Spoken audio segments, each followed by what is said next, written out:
It's not often we do a review where at the end of it, I'm going to tell you you probably don't need to buy the device. But that is the case with both the Dell Latitude Chromebook Enterprise 5300 and 5400. So let's just get into it.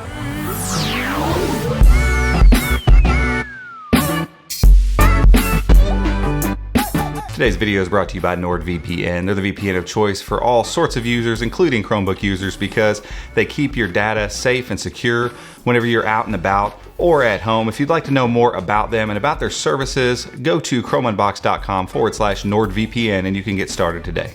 These two Chromebooks, if you just look at a spec sheet, are going to look insanely impressive. I mean, we're talking things like the latest latest generation in a Chromebook, Intel Core i5, i7, NVMe storage. You know, we're talking 128 gigs, 256, 512. There's all sorts of different variations you can buy them in. 8 and 16 gigs of RAM.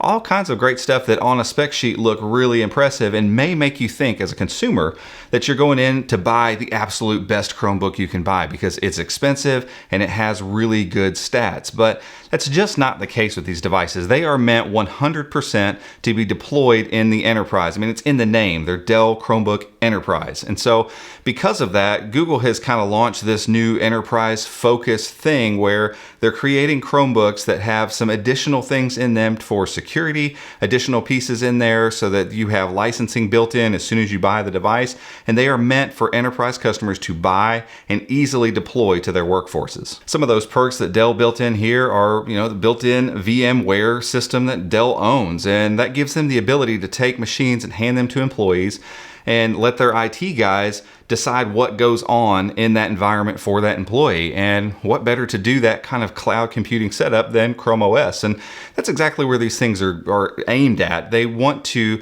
give IT professionals a quick ability to deploy Chromebooks and give them the VM setup, so the virtual machine setup, in their hands, ready to go with less fuss, less update problems, less security issues that they get with Windows machines. And that's really the aim of these Chromebooks. However, from a consumer standpoint, even though the hardware is good here, I mean, we're talking NVMe storage, lots of RAM, 8, 16 gigs of RAM, really late gen. So they're 8th gen, they're Whiskey Lake processors. So they're basically the 8th gen processors we've seen in other Chromebooks, but they have LTE compatibility, and these both can take a SIM card and give you LTE data on the go.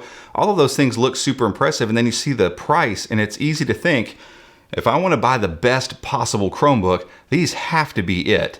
It's just not quite the case, especially for consumers that aren't going to leverage all of that enterprise stuff that these Chromebooks are meant for. For general consumers, honestly, I just don't think these are ones that you need to buy. And that's honestly the purpose for this video. We're not doing a full review here because it's almost impossible for us to do so. We don't work in an enterprise environment. We don't have IT specialists rolling out Dell's VMware to these machines. I'm just using these like regular Chromebooks. I'm just opening it up, logging into my account, and you're free to do that if you want to spend the money and get these kind of things. I mean, there's some perks here, don't get me wrong. You can open it up and change out the RAM. You can change out the solid state storage in them. All of those things are user serviceable, and those are perks, and that's really nice stuff. They're built like tanks. They feel great. They're mil-spec rated. They have, drop resistance and all that kind of stuff. So there are benefits, don't get me wrong, and they're crazy fast, but there are some drawbacks too. First up would be the screens. Both of them have 1080p screens. The 5400 is a 14-inch device. The 5300 is a 13.3-inch convertible device.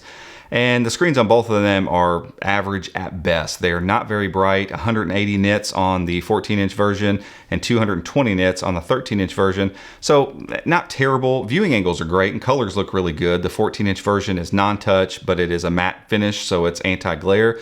And they're not the worst screens I've used, but when we're talking $1,400 or $1,500 Chromebooks, I absolutely expect the best screen experience I can get, and these are far below what you can get out of any of Google's made Chromebooks or a handful of other Chromebooks that are literally a third to half of the price of these devices. Additionally, on the 13-inch device, the keyboard actually is really cramped. The keys, I compared them to other keys, are kind of small and pushed together. I don't really know why that's the case. There's plenty of room for a full-size keyboard deck.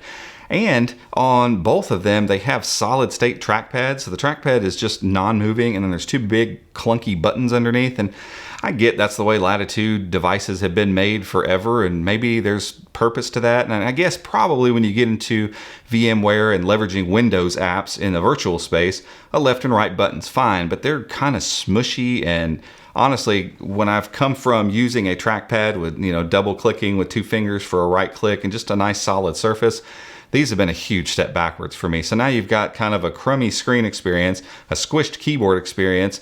Both the keys are a little mushy on both of them, and the trackpad that honestly I just never got used to using. And all of a sudden using these things honestly felt more like a chore than what it should feel like to use a $1,500 Chromebook. So I say all of that to say this basically. If you're a consumer, if you're a person who's watching YouTube videos to decide which Chromebook you should buy, I don't think you should buy either one of these, even if they get on sale, and they probably won't. Honestly, you can only buy them from Dell themselves, and there's little reason they have to mark these down. They're not marketing them towards the people that generally watch our stuff, but we wanted to make this video so that if you were thinking, hey, I'm gonna get the absolute best experience I can get, and I've got the money to go do so, you really need to look elsewhere. There are other devices that are going to give you a much better experience from a Chromebook perspective than these devices will. Now, I'm not dogging these devices. I think they have great use case, and I think for the right people in enterprise, people in IT departments, they're going to love these devices because people clearly already love the Dell Latitude line of laptops. And so this is just those machines with Chrome OS. So for IT guys, it's less overhead for them to deal with, and they can just deploy these things at will. And so those things are great. I'm not knocking these at all. Please don't hear me saying that. Please don't hear me saying they don't perform well.